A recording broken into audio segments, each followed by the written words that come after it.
this year. Giorgio Pantano, though, heading towards victory by the looks of things in this pre-final. Look at this, James Wright's come up into second place now, and he's got away past Ben Horstman. So this is great stuff from the young British driver. There he is, number 1, 2, 4, up into second position. And the Wright car, Perilla power and Bridgestone tyres, a good mix. But Pantano still leads on the CRG, also on Bridgestone tyres, as he comes around to complete another lap. Pantano with a massive lead over James Wright, Ben Horstman. James Courtney now up into 4th place. And on a bit of a charge there, you can see Courtney, in fact, has got past Horstman and is now catching James Wright. Meanwhile, Horstman's coming under more pressure from Ricardo van Ende. And right behind him, Milos Pavlovic still there as well. Well, nobody can touch Pantano. Started off this season with 2 wins in the European Championship. 2 straight wins, no problem at all. And it doesn't look as though anybody's going to be able to match his pace, at least in this pre-final. He's managed to make the escape, and he comes through to take the win in the pre-final then. Pantano wins, but James Courtney just getting past James Wright towards the end for second place. James Wright finishing in 3rd place. Well, of course, there's a lot of changes that you can make to a kart. We looked at those at the beginning of the program, but there are a few different alterations here that we've noticed for the World Cup. People are putting in some extra tubes into the chassis to try and stiffen up. This tube across the front of the frame is a little unusual. We asked Jaap van der Ende about it, the father of Jackie and Ricardo, who we saw doing so well in that last race. We asked, we see several karts with the extra tube, some karts without it. What are the advantages and disadvantages of this tube? Met die extra chassisdeel. Het maakt het chassis aan de voorkant It makes the front of the chassis en het ligt ook aan stiffer. welke It baan depends je on rijdt. the Wij hebben ook circuit that we're running on. waar het er niet We tussen also zit. run the chassis without the tube sometimes, but here in higher temperatures and with a lot of rubber on the track, En dan we moet je need een a stiffer stijve chassis chassis. hebben. Waarom moet je dan een stijve chassis hebben? Well, why do you need it to be stiffer? Well, that's how it works. Hoe slapper The softer it is, the more grip there is, but it can be too much grip. The kart het chassis is gaat not niet meer free to rollen. accelerate out of the moeten corners. vrij zijn, die moeten rollen. En dan, als er veel rubber op de baan komt, dan, On a dan moet je grippy een surface stijve like chassis this hebben. one, Dus you vandaar need a dat wij stiffer chassis. die bar ertussen hebben zitten. Well, some karts have it, some cars don't have it, and others have been experimenting with it, including the Birrell team with Eric Magnussen, who told us a little bit more. Torsion bar, we call it. It's steel material. We put it on the chassis, under here, so we can make the chassis stiffer, like this. Yeah. Put this on also. Makes a big change to the chassis, to the front, to the grip. What happens when you take it away? The kart is not so stiff anymore then? No, then it's more free out of the corners in the front. Yeah. With it in, it's more sticky out of the corners. So what did you decide to use on this track? Without or with the thing? Without the thing. That's the first track this year, but without the thing. Thank you. Good luck. Thank you. So some deciding to run it, some deciding not to run it. Typical motorsport. You can never be sure exactly the right way, and of course it all depends on driver style to a certain extent, and the rest of the setup on the chassis as well. So getting ready for the final for the Formula A karts now. Can Pantano do it all over again? Well, he'll be starting from pole position once again. So the Italian, can anybody match him this time around?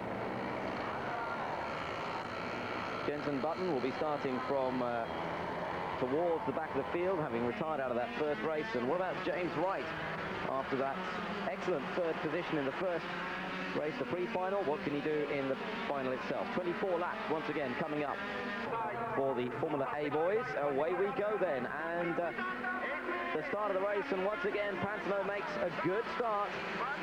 Number 116, Giorgio Pantano, he just times it to perfection once again.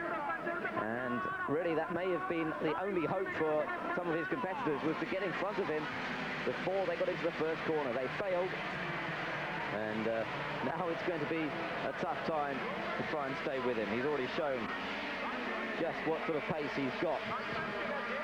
So Pantano leads Ricardo van der Ende in second place. James Courtney has made a much better start than he did last time. He's in third, and James Wright is down in fourth place.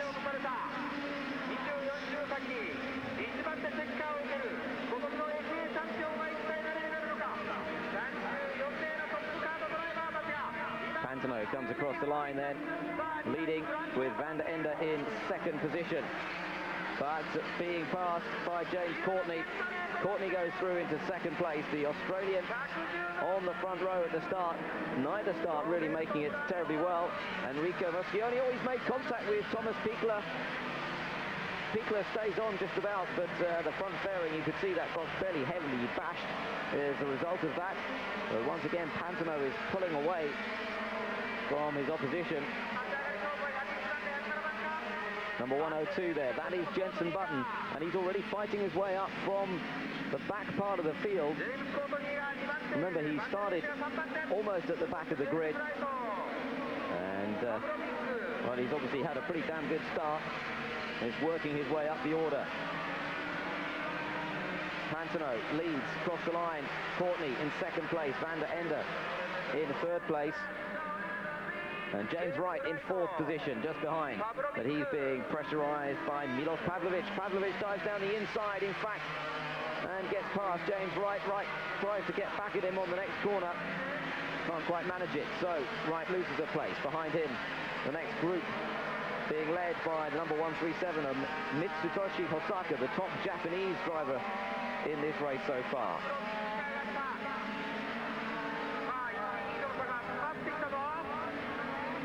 Pantano leads from Courtney. Courtney on the Tony Kart. Vortex power Bridgestone tyres for him as well. Meanwhile, this little gaggle behind, all battling for position. And Jenson Button at the back of that little group. There's our lead group, and Pantano's been closed down a little bit by James Courtney. There's no doubt about that. Ricardo van der Ende on the top kart in third place. Pantano not having quite his own way as he did in the first race, in that pre-final.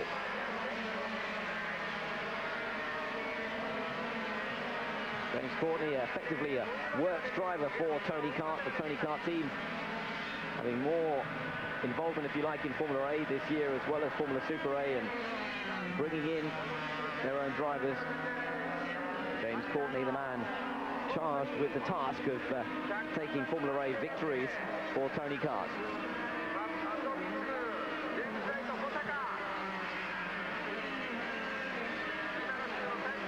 Still right behind the race leader, James Wright, just losing touch a little bit with that group, and the gaggle going on behind.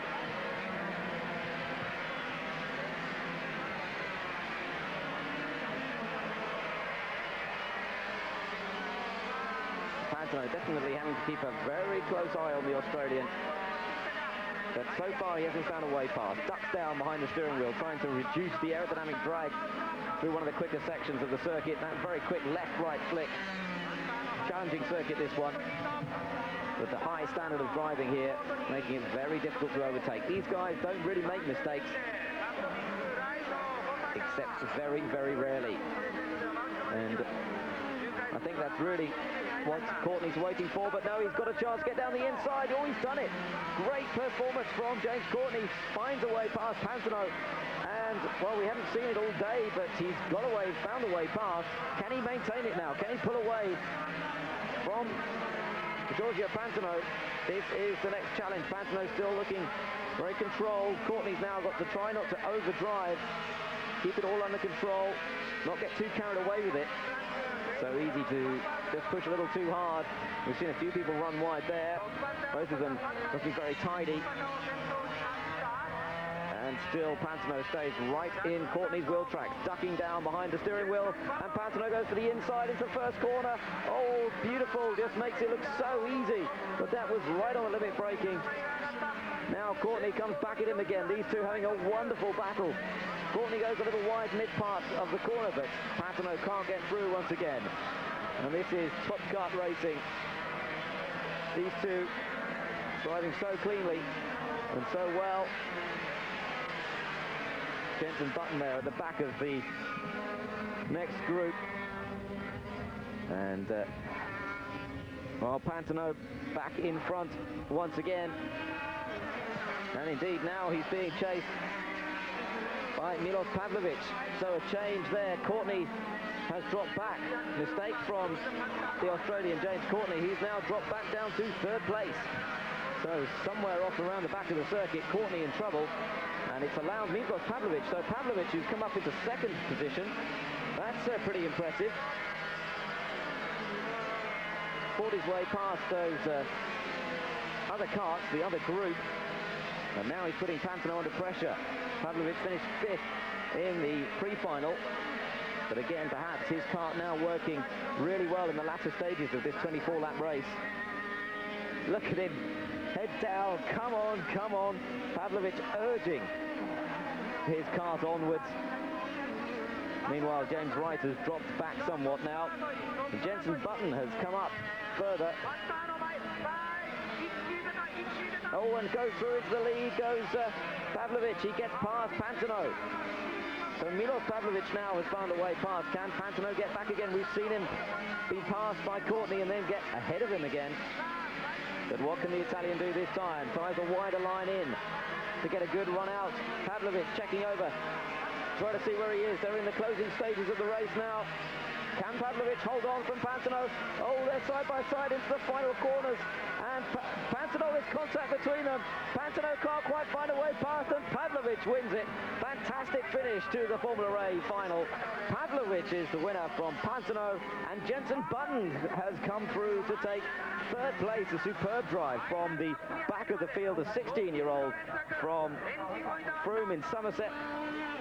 The 3 times British Junior champion up into third position and onto the podium. But the win for Milos Pavlovic, the Birol kart. And Birol looking to re-establish themselves as one of the top manufacturers in kart racing. Oh dear, and the poor girl seems to be had a little accident herself at the end. Pavlovic, the winner of the Formula A's, and we'll be getting ready for the Formula Super A, the top category of karting internationally.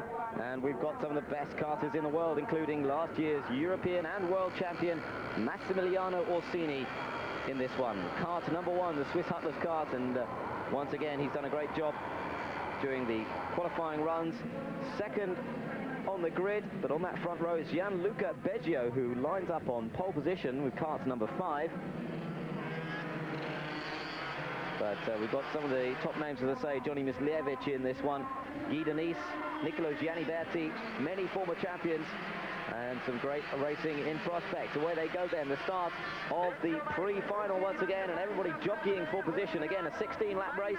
Orsini trying to get past Beggio, and he does it on the opening lap. Orsini goes through. Now we've got somebody running wide there. That's Masato Shimoyama, one of the Japanese drivers in trouble early on. But these Japanese drivers mixing it with the best from Europe. But it's the best from Europe that are leading at the moment. Orsini from Beggio. And Orsini, who had a tough start to his European Championship Challenge this year, didn't really go well for him in the first round of the series, but winning both rounds of the European Championship. The second race held in France, and really back onto the form we saw last year from him. There he is, ducking down. Beggio has a little look down the inside and just puts it down the inside nicely. No problem for him. Giuseppe Palmieri close in behind. Number 17, he's lying in third place. Beggio from Orsini. Then Palmieri, the Italians dominating things at the moment at the head of this Formula Super A field. Behind them, the number 3 of Johnny Mislievich, upholding Tony Kart honours in the wake of Jana Trudi's move to Formula 3. And Orsini there, close once again, doesn't decide to challenge into the first corner though. A gaggle of karts, very, very close together. Beggio from Orsini. And moving up there, Cesare Ballesteri on the Birol. We've already seen a Birol victory in the final of the Formula A's. What can Ballesteri do here in the Formula Super A? He's been chased by Daniele Parilla, the Swiss Atlas, number 33. But it's a good close battle up front between Beggio and Orsini at the moment.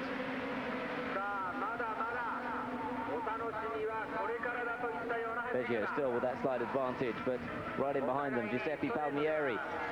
Then Cesare Balestrieri finding a way past Johnny Mislievich. So Balestrieri taking that Birol up into 4th position.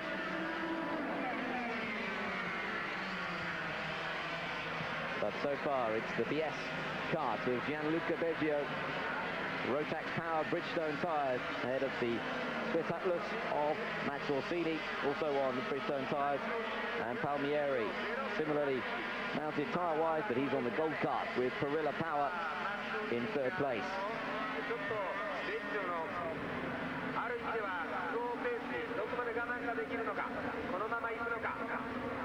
Difficult to find a way past all these guys right on the very limit. And Orsini, so experienced, he's not a youngster, in his mid-30s now, Massimiliano Orsini, and even though he won the European and World Championships last year, he has stayed with karting. So it's not always the case that you see the top kartists moving up into single-seater racing, although that, for many of them, is the main aim. Of course, we've seen so many top drivers come through karting. The likes of Michael Schumacher, who still does a lot of karting in his spare time when he gets any, just to keep in trim and to enjoy himself. The thrill of driving a 100cc kart is still a very pure experience as a driving experience, and the top Formula 1 drivers, even they can still derive a lot of pleasure from driving these little machines that have so much performance. Capable of speeds here at Suzuka up to about 70-80 miles an hour, and generating a lot of grip as well. You're amazed how much G-force they're pulling through the corners. These are super sticky little tyres, and although there's no downforce to speak of, there's a lot of force acting on the drivers, normally wearing rib protectors to save their chest, their ribs from being badly bruised simply through the G-forces being exerted through the corners. Beggio running a little onto the curb on the exit, and now watch out for number 4, Cesare Balestrieri, really getting involved in this battle for the lead now. Balestrieri is the only one we've seen really who's been overtaking anybody, and the Birol kart really is working well here. And remember, we spoke to Eric Magnussen, in charge of preparing that kart, and they've removed that tube from the front. Well, it seems to have worked well, because Balestrieri is very much on the pace. If anything, he looks the fastest of these three.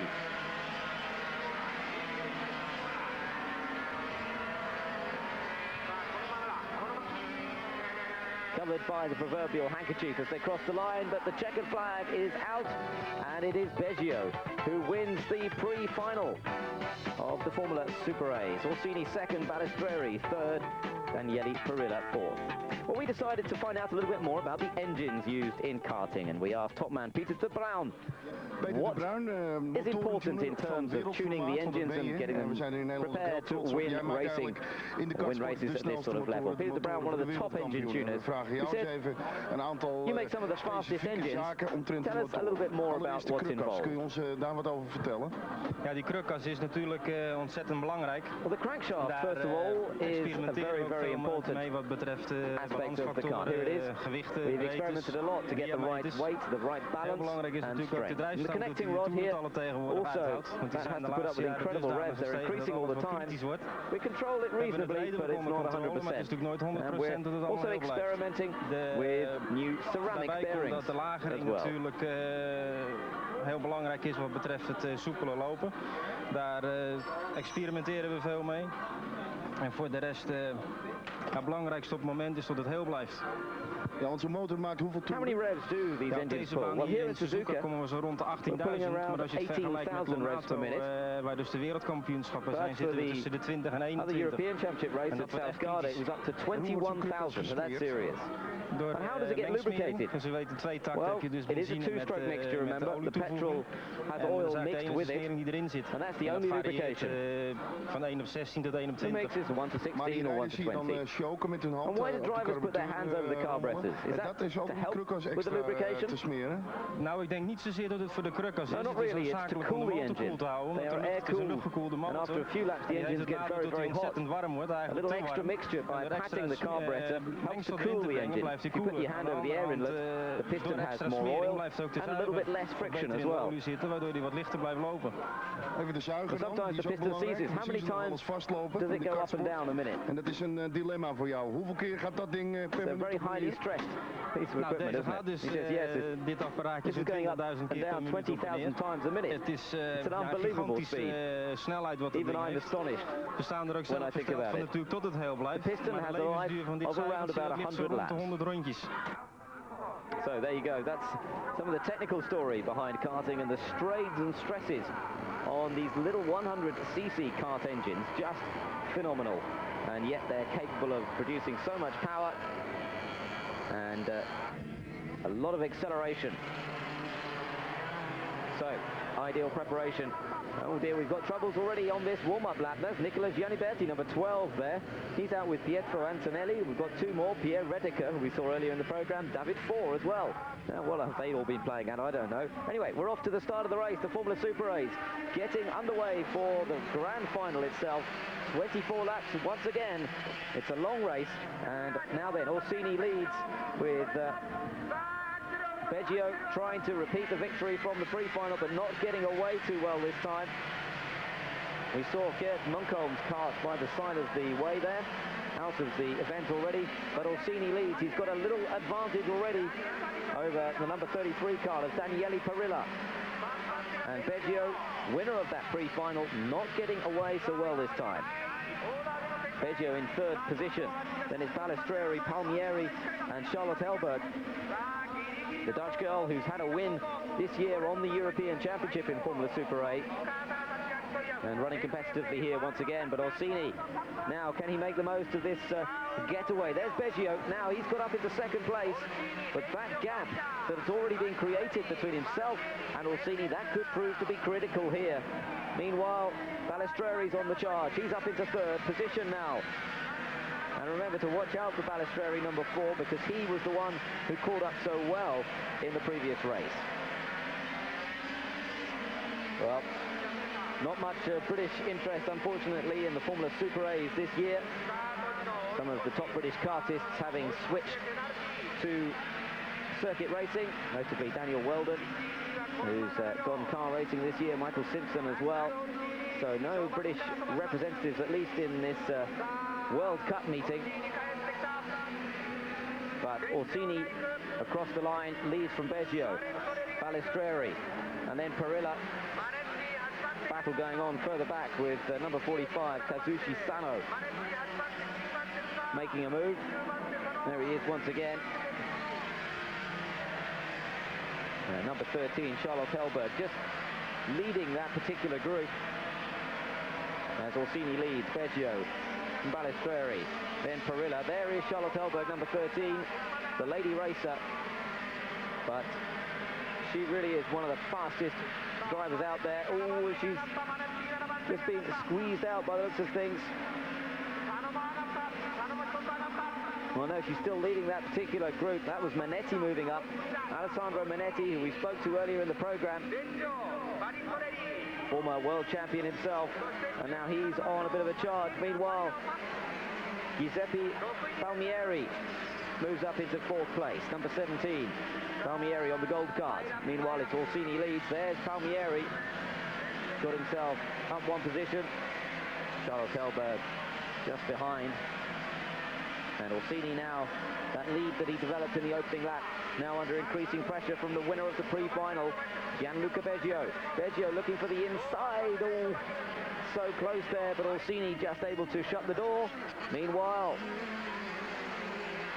Balestrieri's got into the battle for 2nd place more now, and that could affect Beggio's chances of getting past Orsini. Somebody up over the curb.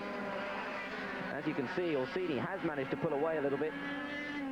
This battle for second place becoming more fraught. Palmieri, then Charlotte Hellberg. She's got in front of Daniele Perilla. He's dropping back a little bit. She's now got Alessandra Minetti right behind her. This could be an interesting battle between these two. Hellberg on the CRG. Minetti also CRG mounted.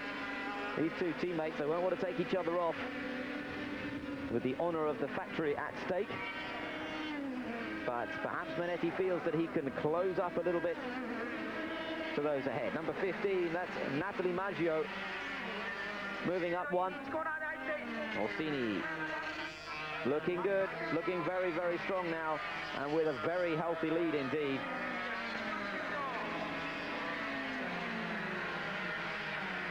Not much further to go for Orsini. It looks as though it's going to be victory here in the World Cup for Massimiliano Orsini, the winner of everything last year, just about. He comes through to take the 1996 World Cup. A great success. He says, yes, it all went very well. I was a bit faster than Beggio, and I hoped that he would stay behind me. Thankfully, he did. I'm very happy to have won my first time in Japan. Looking forward to the next one. So confirmation of the result then. Orsini the winner ahead of Balistreri and Gianluca Beggio, with Palmieri fourth, Natalie Maggio fifth, and Gaston Fragac coming up in the end to finish in sixth position. Charlotte Hellberg unfortunately going out in the latter part of the race and not classified amongst the leaders. So the results then, Max Orsini, the winner of the Formula Super Race from Japan. Congratulations to him, and watch out for more. Get on down and enjoy the spirit of this third Elf Masters Indoor.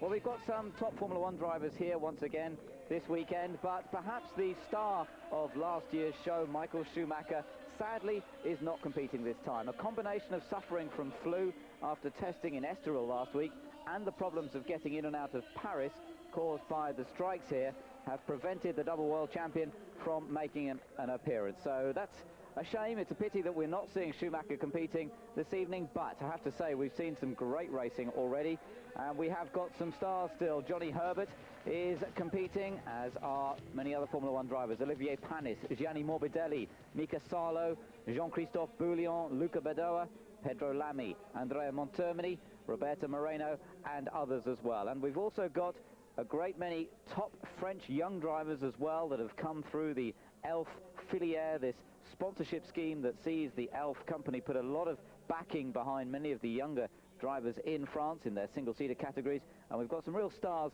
amongst them as well who have got a possibility here this weekend to take on some of their heroes. So we're going to be taking a look at some of the races over the course of the weekend. Let's first of all take a look at the circuit itself. It's basically back to the same format it was in the first year that it was run at Bercy, at the end of 1993. The track was changed slightly last year, and now it's come back to the original spec. It's around 600 meters long.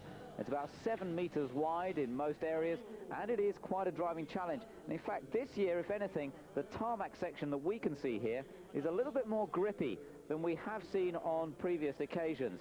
The concrete surface that is out in the back areas, if you've seen Bercy before, you remember they disappear out of the main arena and out into some tunnels that then go round the back of the stadium and then come back in again.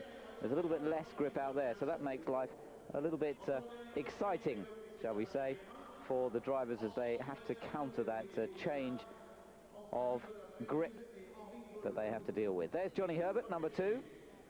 And, well, Johnny in good mood today, looking forward to the event as ever.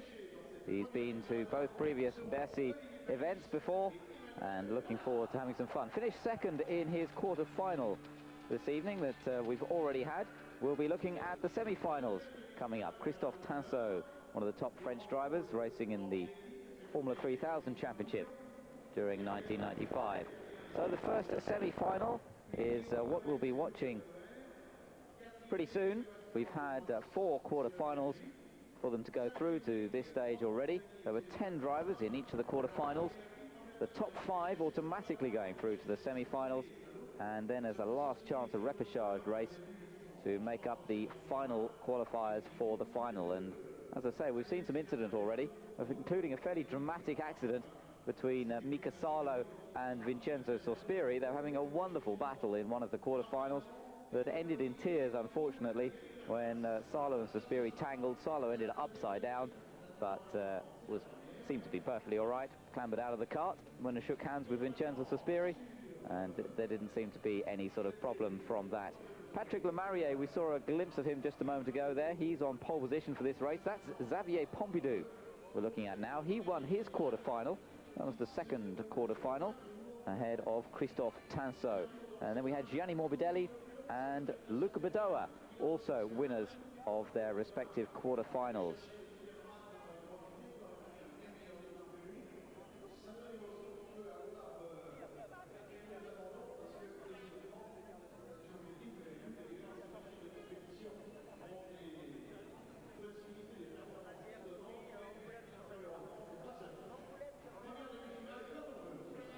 Looking at the lineup for the first of the semi-finals here at Bercy, the Elf Masters, the third running of this event. And, well, we've got some spectacular action coming up. These identical 100cc karts, remember, they're basically karts to the specification as used in the Junior Intercontinental A class. For those of you who follow kart racing closely, for those of you who may not follow it quite so closely, let me tell you that they're 100cc engines, two-stroke engine. They're putting out about 18 horsepower. That might not sound like very much in terms of what we're used to with racing cars. But remember, the driver and kart all together weighs 140 kilograms. That's pretty light. So the power-to-weight ratio of these little machines is very, very impressive. And you only have to talk to the drivers to realize just how much they enjoy the challenge of driving these karts. It's not easy at all. They really are very powerful, very quick. They're getting up to speeds of around about 70, 75 miles an hour here at Bercy. Very quick acceleration as well due to that light weight. And they're not easy little machines to drive, so real challenge for the drivers. They're revving up to about 16,000 revs per minute.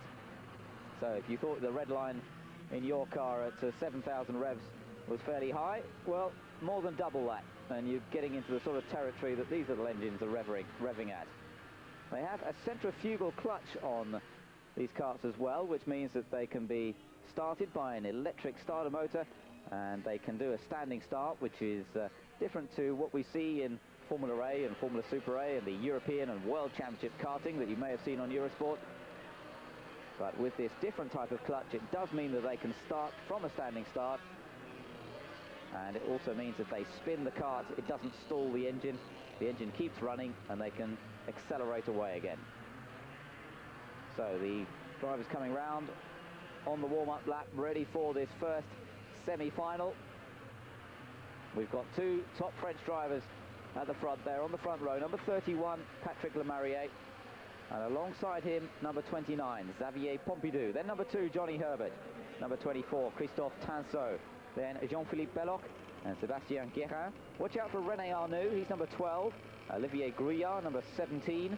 And we've got Nicolas Fin, Paul-Henri Gu, and away we go. So the start of the first of the semi-finals. Oh, and Johnny Herbert's got slowed right down. He's on the outside, number 2, and he's got stuck there. Oh, and there's more drama. Olivier Panis is in trouble on the number 3 cart as well. He was starting from the back. In fact, he got through in a sort of last chance effort because he hadn't actually qualified. He was actually a non-finisher in his quarter-final, but they allowed him to start at the back of the grid. And he now, well, he's still in there, but he dropped some time there. It's Patrick Lemarrier leading from Xavier Pompidou. At third place is Olivier Grouillard, number 17, and he started way back on the 4th row of the grid. So it just gives you some idea of the disasters that we had into that first corner. Grouillard's already under pressure for that 3rd place. René Arnoux is right behind him, number 12. Watch out for him. Johnny Herbert's well down the order now, and if he's going to qualify for the final, he's really got some work to do here. Johnny Herbert chasing after that little group. 3rd is Grouillard, 4th Arnoux. 5th place, the number 11 kart of Emmanuel Collard. Watch out for Collard, he's a former karting champion as well. Oh, René Arnoux dives down the inside of Grouillard, and René Arnoux takes 3rd place. Well, great racing from Arnoux already. Remember, René Arnoux from Formula 1 quite a few years ago now, of course, Ferrari driver and Renault Formula 1 driver as well. And nowadays he's more involved in an advisory capacity. Emmanuel Collard, number 11 there. He's trying to get past Olivier Grouillard. And then behind him, we've got Paul-Henri Gu, and then behind him is Johnny Herbert. So watch out for Johnny Herbert, number 2, and he's actually got past one of them. He's right behind Collard now. Collard looks to the inside past Gouillard now. Johnny Herbert's got the chance. No, he can't quite make it past Collard there. And we've got 2 top kartists together now. Johnny Herbert, many times a karting champion when he was racing in the UK before he got started in his single-seater career in Formula Ford. And now chasing after Emmanuel Collard. Oh, and there's contact between Collard now. Johnny Herbert's got a chance to get alongside, but he's on the outside there. Difficult to get past. So Le Marrier leads from Pompidou 2nd, Arnoux 3rd, Gouillard 4th, Collard 5th. And it's the top 5 that automatically go through to the final, although numbers 6 and 7 may get through, depending on the qualifying chances. So Johnny Herbert, well, he's in that dubious position. He's really got to try and make up some places here to make sure he qualifies for the final. And look at this little gaggle of cars. Olivier Gouillard holding on just about at the moment to 4th place. Fastest lap to the race leader, Patrick Le Marrier. But we're watching this battle, and now, in fact, Olivier Panis has joined into the battle as well. Watch out for number 3. Panis goes past Herbert. Oh, and he's gone past Collard, but now Johnny side by side. There's a clash. They make contact, and Johnny's lost out to both of them now. And now he tries down the inside of Collard. This is fast, furious racing now. And Johnny Herbert has managed to get past Emmanuel Collard, who now, in fact, has dropped behind Jean-Philippe Belloc, number 25 there. The French Formula 3 champion of 1994 has got past Collard. So the main winner out of all that was Olivier Panis, number 3, the Ligier driver, who finished off his season in style in Adelaide, remember, with that smoky 2nd place, and he now moves up into 4th position. So he's got it up on 2 wheels there. We've seen a few of them do that through that left-hand head.